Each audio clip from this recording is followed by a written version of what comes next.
যুবক ভাই, তোমরা বাঁচতে হবে। নওজওয়ান, আল্লাহ যদি হায়াত দেয় তোমরে, আগামী সময়টা তোমরা তো পৃথিবীতে থাকতে হবে। এই সমাজ, এই দেশ তো আলাদা করতে পারতা না। তুমি তো এই জমিন ছেড়ে দিতে পারতা না বন্ধু। সম্পদও যদি হয়, তোমরা সব ছেলে তো একসাথে চাঁদের দেশে যাইতে পারতা না, আরেকখানে যাইতে পারতা না। এই সমাজ নিয়ে বাঁচতে হবে। এই দেশ, এই মাটি, এই এলাকা নিয়ে তো তোমাদেরকে বাঁচতে হবে ভাইয়া। তাহলে এই সমাজ যদি তোমরা এভাবে নষ্ট করে দাও, তোমরা যদি সবাই বেনামাজি হয়ে যাও, নারী, ছবি, মোবাইলের অস্থির দৃশ্য ছাড়া যদি তোমাদের রাত না কাটে, দিন না কাটে, আগামী 20 বছর তোমরা সমাজ, তোমার অঞ্চল, তোমার ঘর পরিবার নিরাপদ থাকবে কেমনে? বাঁচবা কেমনে? চলবা কেমনে? চলবা কেমনে বলো ভাইয়া? 9 বছরের বাচ্চা মেয়ে যদি নিরাপত্তা না পায়, আমার সমাজ কি পরিমাণ অশান্ত হয়ে গেছে। হ্যাঁ, কেমনে বাঁচবা ভাই? তোমারও তো বোন আছে, তোমারও তো ছোট্ট বোন আছে, তোমারও তো ছোট বোন আছে, তোমার বোনেরও তো নিরাপত্তা দরকার। তুমি তো এই সমাজ থেকেই, এই পৃথিবী থেকেই কোনো না কোনো নারীকে বিয়ে করবা, তারও তো চরিত্রের পবিত্রতা দরকার, দরকার না? তো কেমনে মিলবে ভাইয়া? কেমনে মিলবে? সবাই যদি এমন চরিত্রহীন হয়ে যাও, নারী ছাড়া, ছবি ছাড়া, মোবাইল ছাড়া, উলঙ্গ দৃশ্য দেখা ছাড়া তোমাদের রাত কাটে না, দিন কাটে না, আমার সন্তানরা কেমনে আগামী পৃথিবীতে তোমরা বাঁচবা ভাইয়া বলো? তোমাদের অনেক ছেলের চেহারা দেখলে তো বোঝা যায় কতদিন হয় নামাজ পড়ে, কতদিন হয় মালিকের একটা সেজদা দেয়। চুল নিয়ে এত ব্যস্ত হয়ে গেল কেন? চুলের ফ্যাশনের উপরে এত অস্থির হইলা কেন? কে দেখে তোমার চুল? কীর্ত দেখে? কারে দেখা ওইসব চুল? মানুষের আর কাজ নাই, মানুষই বুঝি বইয়া বইয়া তোমার চুল দেখবে। তুমি যে সারাদিন চুল নিয়ে ব্যস্ত, শরীর পূজা, দেহের পূজা এভাবে করছো কেন? সারাক্ষণ বুঝি এই শরীর, এই দেহ, এটা নিয়েই ব্যস্ত হয়ে গেল। সারাক্ষণ একটা নারী বুঝি, একটা নারী, একটা ছবি, একটা বেডি, একটা উলঙ্গ দৃশ্য, এর জন্যই পৃথিবীতে আসা। এই রাত দিন বুঝি মোবাইলে দেখবা, ছবি দেখবা, নারী দেখবা, সারাদিন বুঝি নারীর জন্যই পৃথিবীতে আসা। তোমার আর কাম নাই, আর কোনো উদ্দেশ্য নাই দোস্ত আমার। ঠিক হলো, ঠিক করলাম না ভাইয়া, ভালো করলাম। আমি অনুরোধ করলাম, আমার কথা শেষ। আমি অনুরোধ করি, আল্লাহ যদি আবার কখনো তৌফিক দেয়, লম্বা করে বলবো ইনশাআল্লাহ। কিন্তু বলার উদ্দেশ্য এটাই, আল্লাহ তাআলা বলেন নিকৃষ্ট প্রজন্ম যে নামাজ নষ্ট করে, ওয়াত্তাবাউশ শাহওয়াত।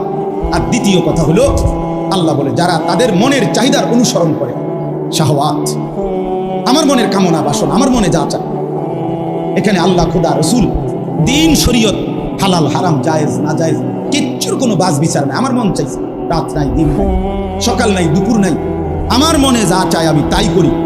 খোদার কসম আল্লাহ বলেন, এই দুইটি মন্দ অভ্যাস যাদের, এক, প্রতিনিয়ত যারা তাদের নামাজ নষ্ট করে দেয় এবং মনের চাহিদার অনুসরণ করে, মনের কামনা বাসনার অনুসরণ করে, আল্লাহ বলেন এরা খালফুন, এরা নিকৃষ্ট প্রজন্ম, এরা মন্দ জেনারেশন। ফাসাউফা ইয়ালকাউনা গাইয়া, আমি আল্লাহ এদেরকে জাহান্নামের সবচেয়ে নিকৃষ্ট একটা গর্তের নাম হলো গাই। এই গাই নামক জাহান্নামের একটা গর্ত আছে, যেটার মধ্যে জাহান্নামের সবচেয়ে বেশি আযাব। তাফসীরের মধ্যে আছে জাহান্নামের বাকি অংশ বা জাহান্নামের বাকি অংশ আল্লাহর কাছে পানাহ চায় যে আল্লাহ, আমি জাহান্নাম রেও ওই গাই এর এই গুহাটার মধ্যে, গর্তটার মধ্যে ফেলব। আল্লাহ বলেন এমন নাফরমান যে নামাজকে নষ্ট করে আর মনের চাহিদার অনুসরণ করে, আমি তাকে ওই গাই নামক নিকৃষ্ট জাহান্নামের গর্তে ছুঁড়ে মারব। স্বার্থপর এই দুনিয়া, যুবক, নওজওয়ান, মনে রাখো, স্বার্থপর এই দুনিয়া কারো কথা মনে রাখে না, কারো জন্য থেমে থাকে। আমি এই পরশুদিন দেখছি, গতকালকের আগের দিন সকাল 6:30 বাজে আমি আমার বাজারে, ময়নামতি সাবের বাজার, ওইখানে দেখছি একটা হাইয়েস্ট গাড়ি একটা ট্রাকের মুখোমুখি হইয়া, হাইয়েস্ট গাড়িটার ড্রাইভারটা জাগাত তারে বাইরে করছে, টাইম না হেসরাইয়া, কিছুক্ষণের মধ্যেই লোকটা মারা গেছে। আমি একটা জিনিস খেয়াল করছি, অনেকক্ষণ তাকাইয়া আমার সাথে ড্রাইভারের আমি বললাম, কি স্বার্থপর এই দুনিয়া, একটা গাড়ি কেউ তার জন্য থামলো না, কারো হাতে সময় নাই, সবাই হরন দিয়া সাইড করে এমনি হেমনে করে সব চলে গেল। কোনো ড্রাইভারও থামে না বন্ধু, যে একটা লোক তো মরে গেছে, আরে মরে গেছে, তুই মরে গেছ, আমার হাতে সময় নেই। এই জন্য স্বার্থপর এই দুনিয়া, বড় স্বার্থপর, হয় কারো জন্য থামে না, কারো কথা অপেক্ষা করে না। চলতে তোমার কথা কেউ মনে রাখবে না। তুমি যদি নষ্ট হয়ে যাও, তুমি যদি কবরে আযাব হয়, তোমার যদি জাহান্নামের আগুন তোমারে পুড়তে হয়, আল্লাহর কসম বন্ধু, তোমার পতন তুমি করে দিলা, নিজের নষ্ট তুমি করে দিলা। শেষ পর্যন্ত দেখবা কেউ তোমার কথা মনে রাখবে না। এই পৃথিবী ধোঁকা। চলো এই জন্য আল্লাহর দিকে ফিরে আসি। ইল্লা মান তাবা ওয়া আমানা ওয়া আমিলা সালিহান। আল্লাহ বলে যে গুনাহ ছেড়ে দিয়ে তওবা করলো, আমি আল্লাহকে বিশ্বাস করলো এবং পুনরায় আবার নেক আমল শুরু করে দিল, ফাউলাইকা ইয়াদখুলুনাল জান্নাহ, আমি আল্লাহ ওয়াদা দিলাম, আমি আল্লাহ তাদেরকে জান্নাতে ঢুকায় দেব। ওয়ালা ইউজলামুনা শাইআ, কোনো জুলুম করা হবে না এক বিন্দু। অর্থাৎ পেছনের গুনার জন্য আমি লজ্জা দেব না, বরং তওবা করার কারণে, ফিরে আসার কারণে, নতুন করে আবার নামাজ সেজদা বন্দিগি পাক পবিত্র জীবন চলার কারণে এখন থেকে নিয়ে বাকি জিন্দেগির আমলের বরকতে জান্নাত দিয়ে দেব। এই জন্য প্রিয় সন্তান, প্রিয় কিশোর, নওজোয়ান, যুবক, চলো ইনশাআল্লাহ বদলাইবার সিদ্ধান্ত নেই। ঠিক আছে ইনশাআল্লাহ। মুরব্বীদের কাছে আমার অনুরোধ, ইতিবাচক বইলেন। অনেক মুরব্বীর আবার কথার সাইজ সুন্দর না, মানে ছেলে পেলে, আরে কিতা যে কইতে দাও না, দুঃখটা কইতে দাও। মানে সমস্যা কি? সমস্যা হলো ছেলে পেলে কোনো আয়োজন করলে দিদি, আরে নওয়াজ সরস্তা তুই কি রোয়াজ করাইবি না, আপনি তারে এইভাবে না বলে এভাবে বলেন যে মাশাআল্লাহ মাহফিলও করাইলা, আব্বা এবার নামাজও ধরো না। হ্যাঁ এমনি কন, পজিটিভ বলেন, সুন্দর করে কন। আর বেটকি দিলে তা আমি হইতো না। উৎসাহ দিতে হবে, বাশশিরু ওয়ালা তুনাফফিরু। আল্লাহ নবী সাল্লাল্লাহু আলাইহি ওয়াসাল্লাম হচ্ছে সুসংবাদ দাও, তারে নাফরত মানে তারে দূরে ছড়াই দিও না, যে যা বেটা তোর মতো অজাদ দিয়ে আর কিচ্ছু হইতো না, না আমনে দিয়ে করে ওয়ালাইছি পুরো আমি কথা বুঝছেন না, এটা না কর। বরং ইনশাআল্লাহ এই কিশোর নওজোয়ান আগামী দিনে ইনশাআল্লাহ ইসলামের জন্য লড়বে ইনশাআল্লাহ। দেখবেন এরাই ইনশাআল্লাহ ইমাম মাহদির পক্ষে লড়বে, দাজ্জালের বিরুদ্ধে লড়বে ইনশাআল্লাহ। তোমাকে আমি একদিন, আমি আল্লাহ এক সেকেন্ডে চাইলে পারি, কুন ফায়াকুন, আমি হও বললেই হয়ে যায়। সেই আমি 9 মাস কেন লাগাইলাম? 9 মাস লাগাইলাম। আরে বলো কি ভাঙ্গা, নিজ হাতে খালাকতুহু বিয়াদিয়া, আল্লাহ বলেন আমি আমার নিজ কুদরতি হাতে আমার বান্দাকে আমি বানাইছি, আমি বানাইছি বড় যত্ন করে। এক ফোঁটা নাপাক পানির মধ্যে এত চমৎকার ডিজাইন পৃথিবীর কেউ কল্পনা করতে পারে না। ইন্না খালাকনাল ইনসানা মিন নুতফাতিন আমশাজ, বীর্যের এক ফোঁটা থেকে আমি আল্লাহ তাআলা মানুষকে বানাচ্ছি। এত সুন্দর চমৎকার নাক কান ডিজাইন। কোন পানির এক ফোঁটার উপরে, এক ফোঁটা পানির মধ্যে কেউ কোনো ডিজাইন করে কি দিয়ে করবে? পানির উপরে ডিজাইন করে কেমনে? আমার রব্বুল আলামিন বলে সেই পানির নাপাক ফোঁটা দুর্গন্ধযুক্ত, আমি তার মধ্যে এমন সুন্দর একটা ডিজাইন করেছি। কেমনে ভুলে গেল? মা গাররাকা বিরাব্বিকাল কারীম, আমার মতো মেহেরবান দয়ালু মাওলা 24 ঘন্টা যে তোমাকে অজস্র অগণিত নিয়ামত দিচ্ছি, এই আসমান জমিন, এই চাঁদ সূর্য আলো বাতাস, এক সেকেন্ড বান্দা এই বাতাস বন্ধ করে দিলে তুমি নিশ্চিন্ন হয়ে যাবে। তুমি এই পৃথিবীতে নিঃশ্বাস ত্যাগ করে মৃত্যুবরণ করবা। একটা নিঃশ্বাসের জন্য তুমি এতটা মুখাপেক্ষী আমি আল্লাহর কাছে, সেই আমাকে একটা সিজদা দিবা না? সেই আমাকে একবারও ডাকবা না? আফসোসের ব্যাপার প্রিয় ভাই, আসলে আমি নিয়ম মাফিক বয়ান করতে পারি না। আমার ভাই, আমাদের অনেক আদরের ইউসুফ বিন ইকবাল, সে চমৎকার বলতে পারে। কোনো একটা বিষয় নিলে আলহামদুলিল্লাহ সে চমৎকার এটা ভাঙ্গা ভাঙ্গা বুঝাইতে পারে। ওই বিষয়ের যত কিছু আছে সব সে বলতে পারে, যার কারণে আমরা নিজেরাও তার বয়ান শুনি। আলহামদুলিল্লাহ বাস্তবিক অর্থেই মহব্বত করি, তাকে দিল থেকে মহব্বত করি। কিন্তু আমি এগুলো কইতে আগে যাও চেষ্টা করতাম, এখন আর পারি। এত ছেলে দেখলে আমার মাথা গরম হয়ে, হাজি হাই হাই, এই ছেলেগুলো যদি সবগুলো এসার নামাজ করতো কেমন সুন্দর। তোমরা যদি মাগরিবের নামাজ পড়তে কেমন সুন্দর হতো। বেঈমান কি পরিমাণ ভয়ে কাঁপতো যে হায় মুসলমানের যুবক মসজিদে ঢুকে গেছে, মুসলমানের বিজয়ের পতাকা উড়ে গেছে, উড়ে গেছে। ব্যক্তিগতভাবে আমাদের প্রত্যেকের উচিত এই পৃথিবীর কারো ভাবনা যদি আমি নাও ভাবি, কমপক্ষে নিজেকে নিয়ে ভাবা, এতটুকু প্রত্যেকের উচিত। নিজেকে ভুলে যাওয়া, নিজেকে হারিয়ে ফেলা, আত্মভোলা হয়ে যাওয়া, এটার চাইতে বড় অভিশাপ, লানত আর কিছু হতে পারে। আমি নিজেই চিনলাম না, বুঝলামই না আমি যে আমি আসলে কে, কোত্থেকে আসলাম, কে আমাকে পাঠাইলেন, কেন আসলাম। দিন রাত 24 ঘন্টা আমি যা করছি আসলে এটাই আমার দায়িত্ব ছিল কিনা, যিনি আমাকে সৃষ্টি করেছেন তিনি আমার জন্য কি বললেন, আমি যা করছি তিনি তা চাচ্ছেন কিনা, এদূর বোঝাপড়া মনের সাথে, বিবেকের সাথে, এতটুকু বোঝাপড়া যার নাই, এ আসলে মানুষ ইনসান হওয়ার জন্য। কোরআনুল কারীমের মধ্যে আল্লাহ তাআলা বলছেন, জানোয়ার, মানুষরূপী জানোয়ারের পরিচয় আল্লাহ বলছেন। মানুষ অথচ মূলত জানোয়ার। কে? আল্লাহ বলছে যাদের দিল আছে কিন্তু কিছুই বোঝে না, চোখ আছে কিছুই দেখে না, কান আছে শোনে না। তার মানে অন্য কথা তো শুনে, আল্লাহর কথা শুনে, অন্য কিছু তো দেখে কিন্তু আল্লাহ তাআলার কুদরত দেখে না, অন্য কিছু তো ভাবে কিন্তু আল্লাহকে নিয়ে ভাবে না। এই তিনটা বিষয় যাদের আল্লাহ তাআলা কোরআনুল কারীমে তাদেরকে বলছেন, উলাইকা কাল আনআম, এরা জানোয়ারের মতো, চতুষ্পদ জন্তু। আনআম মানে চতুষ্পদ জন্তু, গরু, ছাগল, কুকুর, বিড়াল, এগুলো। আল্লাহ তাআলা বলেন যদি বলো জানোয়ার, তাইলেও মানায় না, বরং তার চাইতে নিচে বলো, বাল হুম আদাল, বরং এর চাইতে নিকৃষ্ট, অর্থাৎ জানোয়ারও না, এটার কোনো পরিচয়ই নেই। মানুষও না, ছাগলও না, মানুষও না, গরুও না, কুকুরও না, বিড়ালও না, উল্লেখ করার মতো কোনো শায়ী বস্তুই নাই যে আল্লাহ চেনে না, যে আল্লাহকে নিয়ে ভাবে না, যে আল্লাহর কথা শোনে না, যে চোখ আল্লাহ কুদরত দেখে। এই জন্য দোস্ত, আত্ম উপলব্ধি এতটুকু অনেক বড় সম্পদ। নিজে নিজে ভাবা আর নিজেকে নিয়ে, এতটুকু যার মধ্যে নাই, কি করতেছে, কি খাচ্ছে, কি করছে, যখন যা মন চায়, এটার কোনো আসলে সুস্থ স্বাভাবিক মানুষ না।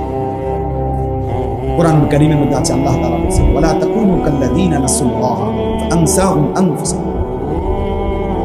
আল্লাহ তাআলা বলেন, মুমিন ইমানদার বান্দা, তোমরা আমাকে এই পরিমাণ ভুলে যেও না, যদি বেশি দিন ভুলে থাকো, ফাআনসাহুম আনফুসাহুম, একদিন আমি আল্লাহই তোমার নিজেকে তোমার থেকে ভুলাই দেব। ফাআনসাহুম আনফুসাহুম, নিজের পরিচয়, তোমার উপলব্ধি তোমার থেকে আমি ভুলাই দেব। তোমার নিজের প্রতিও তখন তোমার কোন অনুভূতি আসবে, যাহা আমি আমার নিজের কি করতেছি, আমি আমাকে কি করছি। ছোট্ট মাসুম বাচ্চা, আমার এক ছোট ভাই, একবার ছোট থাকতে আমরা দেখছিলাম, আমার মাই দেখছিল, সে ছোট অবুজ, তো ছোট থাকতে ছোট্ট সাপের বাচ্চা, পিচ্ছি, এইটারে নিজে নিজে কাঠি দিয়া বাইরে দিয়েছিল। হঠাৎ দেখে আমরা লাভ দিয়া মা তারা সরাইছে। তো অবুজ বাচ্চা বুঝতেছে না যে সে কি নিয়ে খেলতেছে। তো অনেক ছেলে, তোমরা কিশোর যুবক, তোমরা নিজেই বোঝো না তুমি আসলে তোমার এই নিয়ে কি করছো, তোমার জীবনটা তুমি কি করতেছো, দিন রাতে 24 ঘন্টা কেমনে পার হইতেছে, কি করতেছো, কি তোমার গন্তব্য, কি তোমার করণীয়, কি করণীয়, তোমার কি উচিত ছিল, না কেউ তোমার শিখাইল, না তুমি কিছু বুঝো। তাই এই জন্য দোস্ত, ইসলাহি মজলিসের মূল ফিকির ইসলাহে নফস, নিজের সংশোধন, নিজের সংশোধন মূল চাহিদাই। আমরা যে ছোট ছোট মাহফিলগুলো করি, মসজিদ ভিত্তিক, মাদ্রাসা ভিত্তিক, এই প্রচন্ড গরম অথবা বৃষ্টি, এরপরেও প্রতিদিন মাহফিলে যাই। এই ইসলাহি মসজিদ যেগুলোর আমরা বলি, এগুলোর মূল মাকসাদই হলো ইসলাহে নফস, ব্যক্তির নিজেকে সংশোধন, আত্মসংশোধন, আত্মশুদ্ধি, নিজের পরিবর্তন, নিজের উপলব্ধি জাগানো, বিবেক জাগানো। ইয়া আইয়ুহাল্লাযীনা আমানু আলাইকুম আনফুসাকুম, কোরআনুল কারীমের মধ্যে আছে, আল্লাহ তাআলা বলেন, হে ঈমানদারগণ, তোমরা সকলেই প্রত্যেকে নিজেকে মজবুতভাবে আঁকড়িয়ে ধরো, আলজিমু আনফুসাকুম, তোমাকে তুমি ধরো, তোমাকে তুমি ধরো। আল্লাহ বলছে তোমাকে তুমি ধরো। আর কিছু করতে না পারো, নিজেরে নষ্ট করো, নিজেরে বরবাদ করো। ওয়ালা তুলকু বিআইদিকুম ইলা তাহলুকা।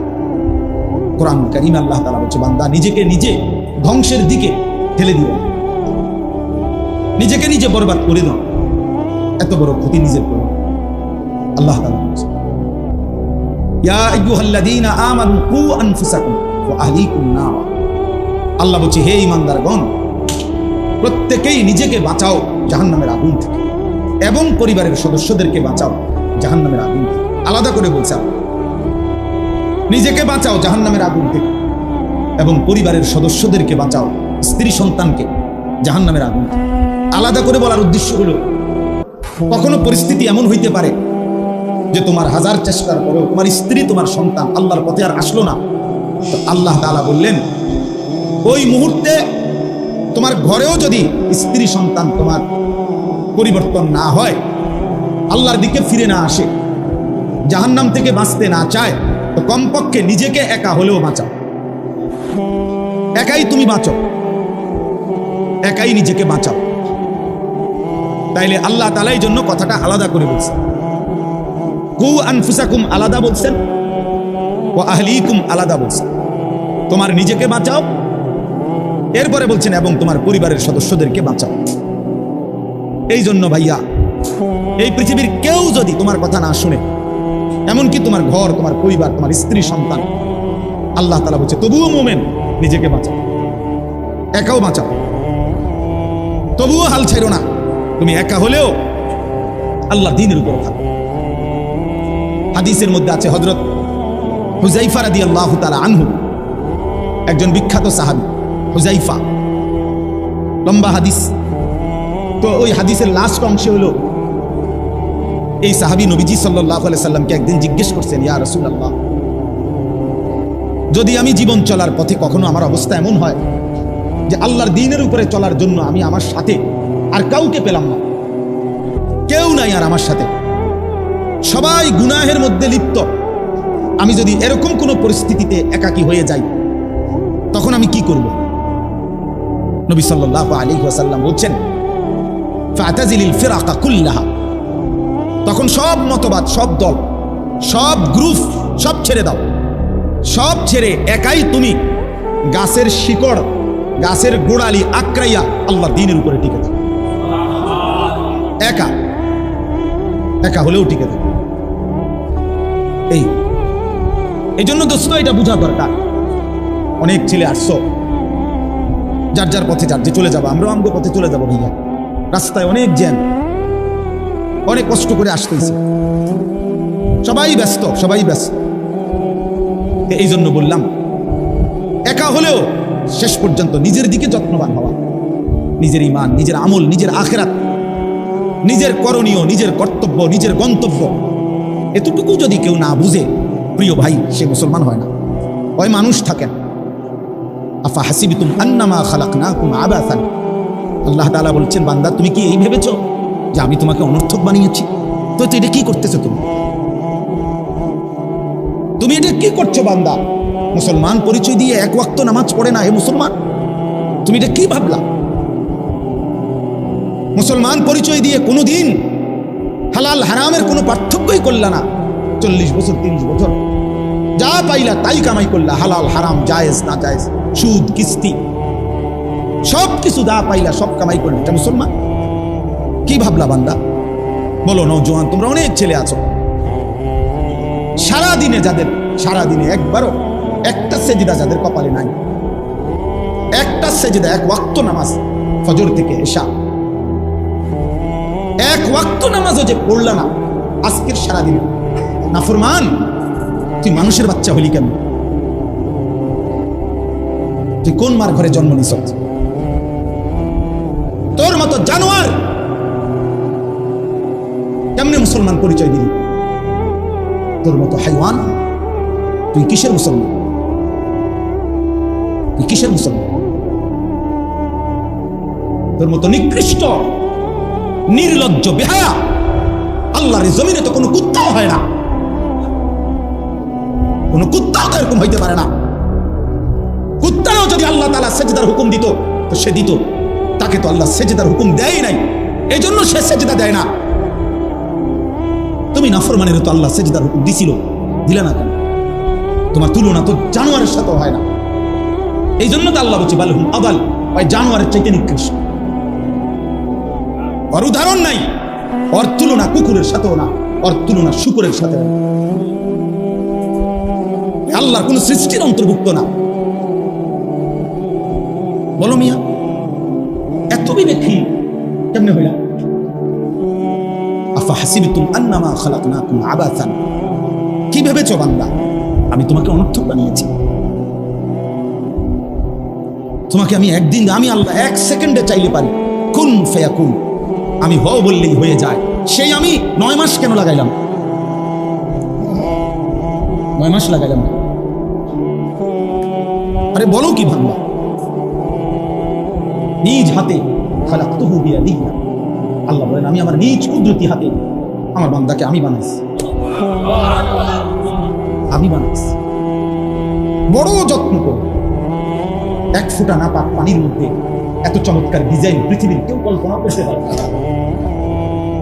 ইন্না খালাকনাল ইনসানা মিন নুতফাতিন আমশাজ, বীর্যের 1 ফোঁটা থেকে আমি আল্লাহ তাআলা মানুষকে বানাচ্ছি।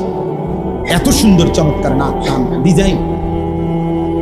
কোন পানির 1 ফোঁটার উপরে, 1 ফোঁটা পানির মধ্যে কেউ কোনো ডিজাইন করে কি দিয়ে করবে? পানির উপরে ডিজাইন করে কেমন? আবার রব্বুল আলামিন বলে সেই পানির নাপাক ফোঁটা দুর্গন্ধযুক্ত, আমি তার মধ্যে এমন সুন্দর একটা ডিজাইন করেছি।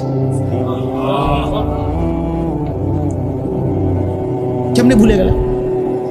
মা গাররাকা বিরাব্বিকাল কারীম, আমার মতো মেহেরবান দয়ালু মাওলা 24 ঘন্টা যে তোমাকে অজস্র অগণিত নিয়ামত দিচ্ছি, এই আসমান জমিন, এই চাঁদ সূর্য আলো বাতাস,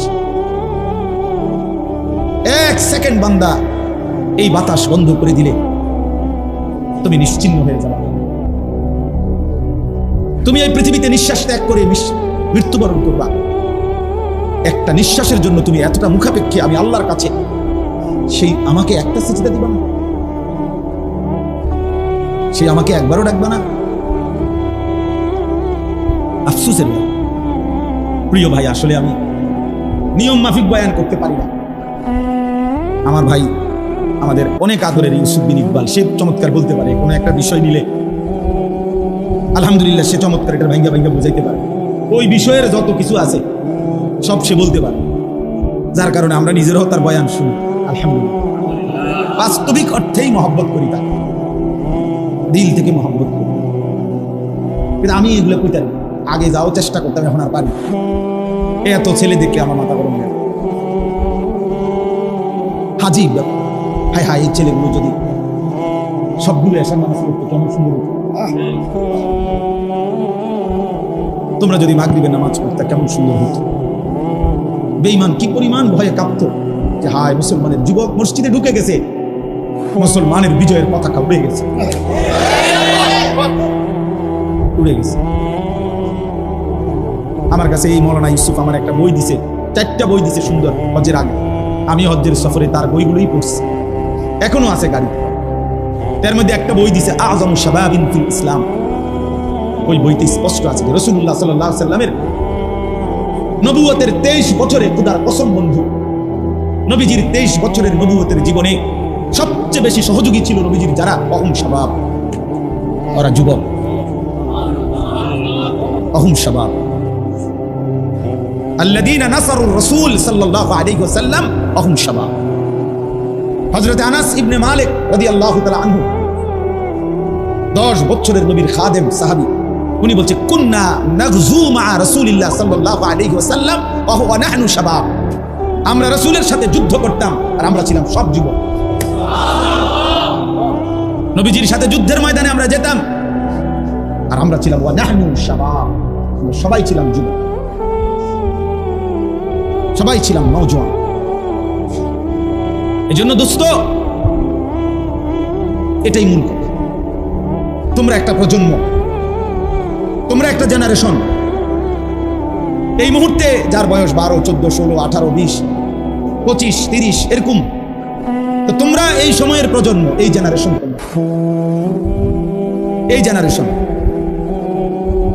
এই জেনারেশন বর্তমান আধুনিক গবেষকরা এদেরকে এখন যাদের বয়স 12-13 উপরে তাদেরকে জেন জি বলে। এই জেনারেশনকে বলে জেনারেশন জেড। আর 12-13 নিচে যাদের বয়স এরা আলফা জেনারেশন। তো এটাও গবেষকরা, আধুনিক শিক্ষিতরা এটা ভাগ করছে। তো মূলত তোমরা একটা প্রজন্ম, তোমরা একটা জেনারেশন। এই কাছাকাছি তোমরা সব 2 বছর 4 বছরের ব্যবধান, 3 বছর 5 বছরের ব্যবধান। এই তোমরা যারা কিশোর যুবক, তোমরা একটা জেনারেশন, একটা প্রজন্ম। আর একটি প্রজন্ম মানে একটা জেনারেশন 2 রকম হয় আরবিতে। একটা হলো খালফুন, আরেকটা হলো খালাফুন। একই শব্দ, শুধু উচ্চারণের মধ্যে একটু ভিন্নতা। মাঝখানে একটা লাম আছে, এই লামটার মধ্যে যদি সাকিন হয় তাহলে হলো খালফুন, আর যদি লামের মধ্যে জবর হয় তাহলে হলো খালাফুন, আরবি শব্দ। এই খালফুন যদি লামের মধ্যে যদি জবর সাকিন হয়, জজম হয়, তাইলে হয় মন্দ প্রজন্ম, নিকৃষ্ট জেনারেশন, মন্দ প্রজন্ম। আর যদি হয় খালাফুন, লামের মধ্যে জবর, ইয়াহমিলু হাদাল ইলমা মিন কুল্লি খালাফিন উদুলুহু, এই খালাফ লামের মধ্যে জবর, তাইলে হয় উত্তম প্রজন্ম। তো কোরআন এবং সুন্নাহর মধ্যে আল্লাহ তাআলা এবং নবীজি সাল্লাল্লাহু আলাইহি সাল্লাম একটি প্রজন্মের, একটি জেনারেশনের উত্তম কারা এটাও বলছে। কোরআনুল কারীমের মধ্যে আল্লাহ তাআলা নিকৃষ্ট প্রজন্ম কারা, মন্দ উত্তরসূরি, নিকৃষ্ট জেনারেশন কারা, এটাও আল্লাহ তাআলা বলছে। তো আমি সূরা মরিয়ম 17 নম্বর পারা 19 নম্বর সূরা, সূরা মরিয়ম, এই সূরার 59 এবং 60 এই 2টা আয়াত পড়ছি। এই 2 আয়াতের মধ্যে আল্লাহ তাআলা 59 নম্বর আয়াতের মধ্যে খালফুন কারা মানে মন্দ প্রজন্ম, নিকৃষ্ট জেনারেশন কারা, একটি সমাজের মধ্যে ওই সমাজের নিকৃষ্ট জেনারেশন, মন্দ জেনারেশন, মন্দ উত্তরসূরি, মন্দ সন্তান কারা আল্লাহ তাআলা এখানে বলছে। ফাখালাফা মিন বাদিহিম খালফুন, এই যে খালফুন ওই লামের মধ্যে কি সাকিন, এই আয়াত। আল্লাহ তাআলা বলেন অতঃপর আসলো মন্দ প্রজন্ম, নিকৃষ্ট জেনারেশন, মন্দ উত্তরসূরি কারা। তুমি আন্দাজ করো, তুমি তোমার সাথে মিলাও। আসলে যার মধ্যে আছে সে হলো মন্দ জেনারেশন, নিকৃষ্ট, এই সমাজের সবচেয়ে নিকৃষ্ট মানুষ সে।